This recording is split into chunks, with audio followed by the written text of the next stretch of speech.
Hello, and welcome to the Walter Johnson High School Counseling Department presentation on the college application process. We are hoping that this presentation helps make sense of this daunting process, provide some clarity on your timeline, on the different tasks, and hopefully make this presentation or make this process, as stress-free as possible.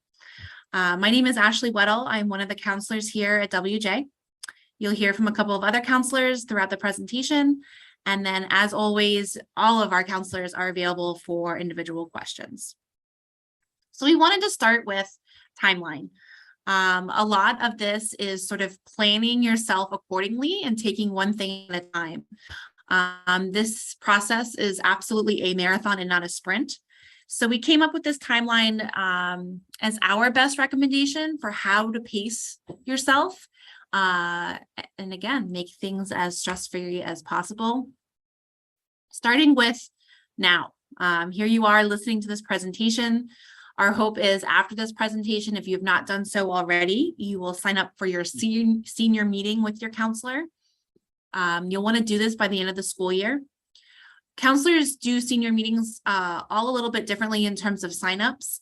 So you'll hear from each individual counselor on that process. And we do meet with our students starting in May all the way through to September. This year, we're hoping to make our meetings a little bit more meaningful, really spend time with each family and get to know the family, the plans of each student. And we really use a lot of those interactions to bolster our letters of recommendation. So really valuable time, both for counselors as well as students. During those meetings, we also talk about credits towards graduation and really any individual questions you might have. The other part of the process is the online search. So the way that Thank you. The way that we see this process is there are really two phases, right? There's the research phase, which is where we're all at right now in the spring and early summer, and we're researching and really trying to figure out what the best place is, because there are hundreds of thousands of colleges out there. And thank goodness for the internet, because now we can do online searches. We recommend that these searches be done between now and July. We have a really great tool on Naviance called the Supermatch, where students can enter in criteria and it spits out a list for you of where, different schools that meet that criteria. It's really a great place to start in terms of trying to figure out how to narrow down your list. College Board also offers a search feature. So any one of those, or your own one that you find are going to meet those needs, where you're really coming up with your list of schools, which we hope to be done by August 1st.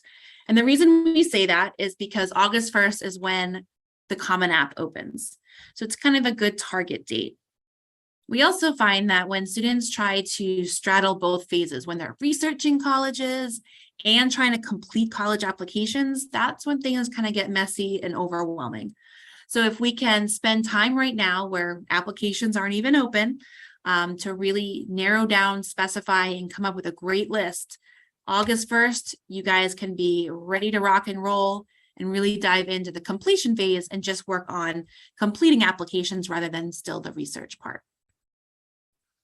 As I mentioned, August 1st is when the Common Application opens.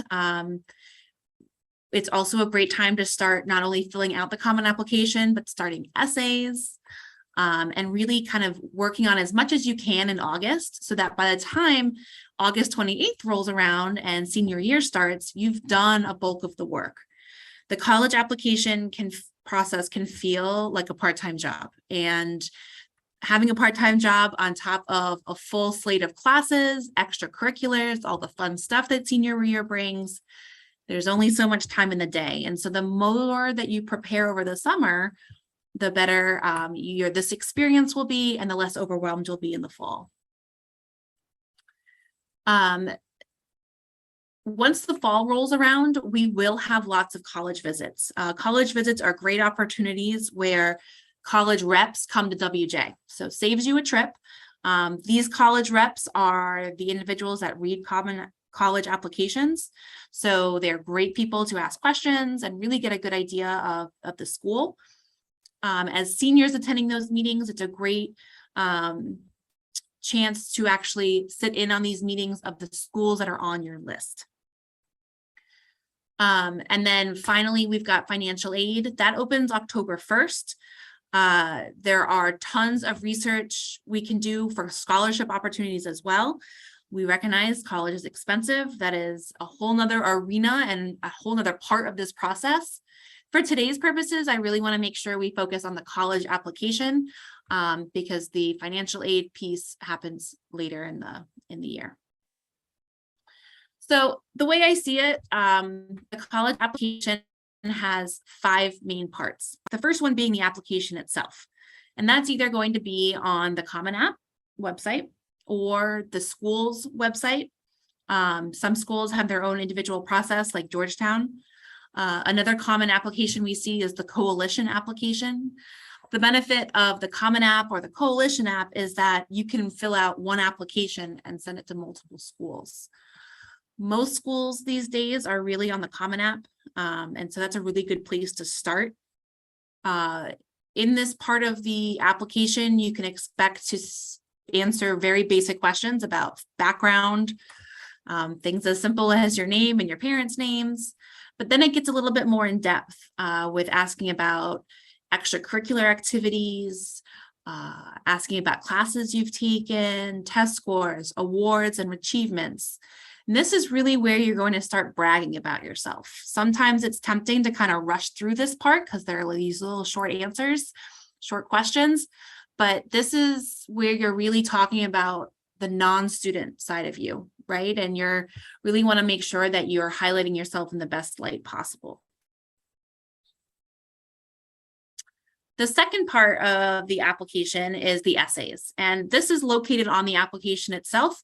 We give it its own part just because this is really where you're going to spend the bulk of your time.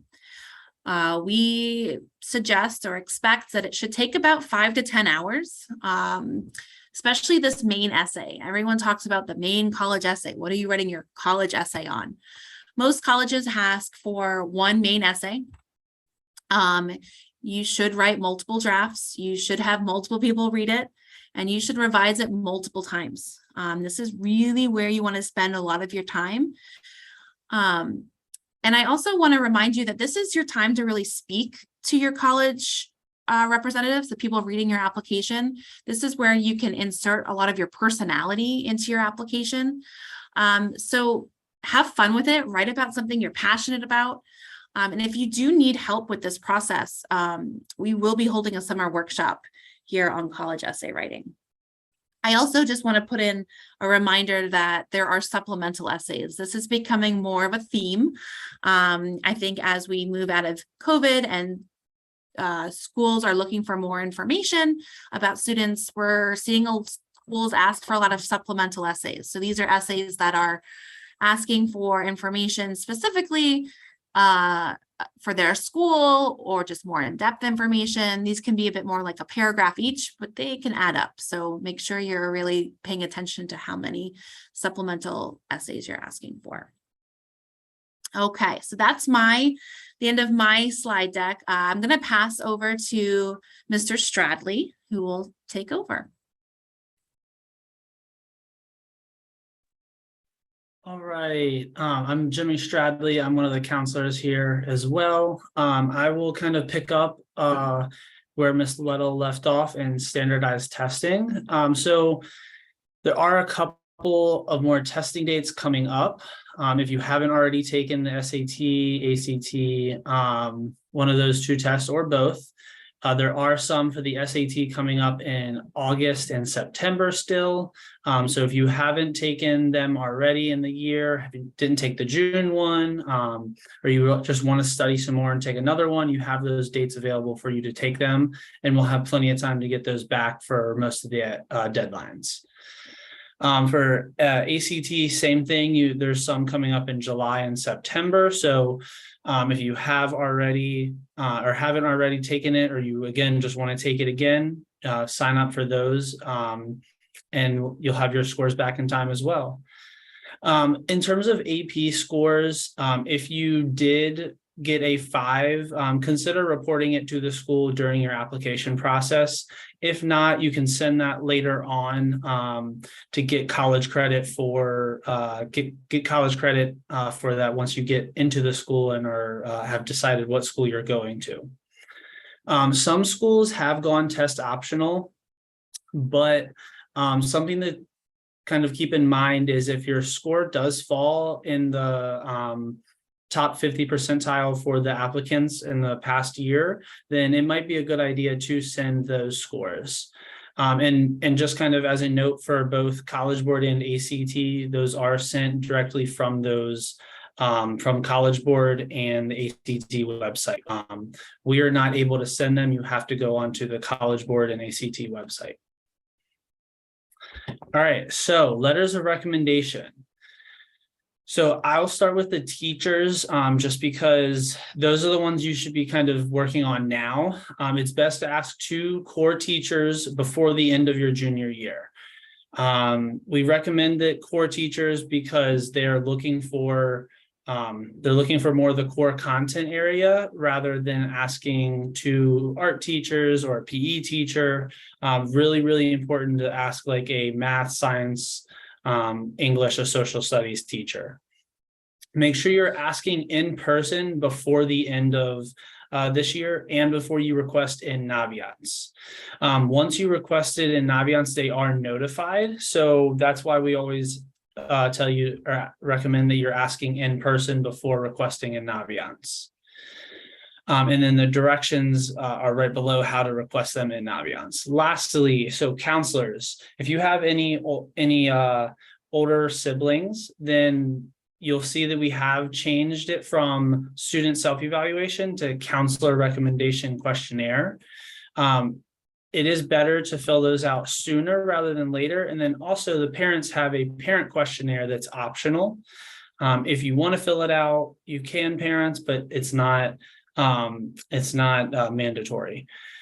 Both of these are very important though to help your counselor write their letter of recommendation for you. You're able to give them more information about yourself so that they can write a more detailed and more meaningful letter for you. So we do upload our essay or our recommendations on our own. You don't have to do anything further for those. One little side note that is down here at the bottom, you'll see, but teachers receive a link once you've requested them. So it is, again, very important that you request them in Naviance. All right, lastly, transcripts. So the first thing for transcripts is you have to fill out a form that is called the release of information. It's linked here in the presentation. So if you want, you can go in and print that out and have that all filled out, ready to go for the second week of school if you want to get it turned in. It does need to be signed by by a parent and a student or a guardian. And once you fill this out and turn it in to Miss Evans, the one time, you're good. You don't need to turn that in anymore. The transcript request form, though, you have to turn in 1 per school. So that is also linked there. So if you want to print it out, but Miss Evans prints out a lot of copies as well. So if you don't want to print them out, you can save your paper and go over to Miss Evans' office in the College and Career Center, and she can upload those for you, or you can get those from her. So you need to have those submitted 30 days prior to the school's deadline. So if the school's deadline is November 1st, you should try to have it in October 1st or before October. So one thing we did want to note is if you are once you turn in the transcript request form, Miss Evans is the one who actually moves the schools that you're applying to into the colleges I'm applying to tab in Naviance. You're not able to do that. Only Miss Evans is. So some students have questions about why they can't access that. That's just kind of why. It's so that Miss Evans can keep track of which schools a student is applying to and what schools you've turned your transcript request forms in for.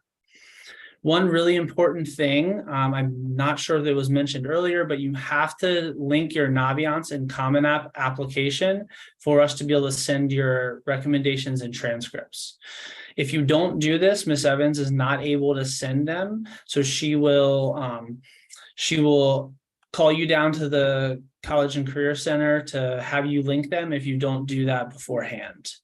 And lastly, all the first 5 of the transcript request forms are free, but after that, each transcript is an additional $5. So if you're turning in 10 or you're turning in 7 forms, you're gonna have to turn in $10.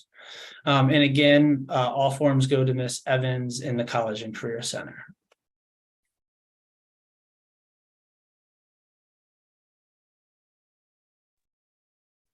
All right, I am Heather Dodge. I am also one of the counselors here at WJ, and I'm going to go ahead and finish us out by just going over a few brief deadlines and a few other facts. So it's really important that you are planning accordingly. So knowing when your deadline is for each application. So if you are planning on applying early action or early decision, most of those deadlines fall between October 15th and November 15th. And just a reminder that for early decision, that is a binding contract, and you can only apply to one school early decision. You have regular decision as well, which is usually around January 1st. And then there are schools that also have rolling admissions.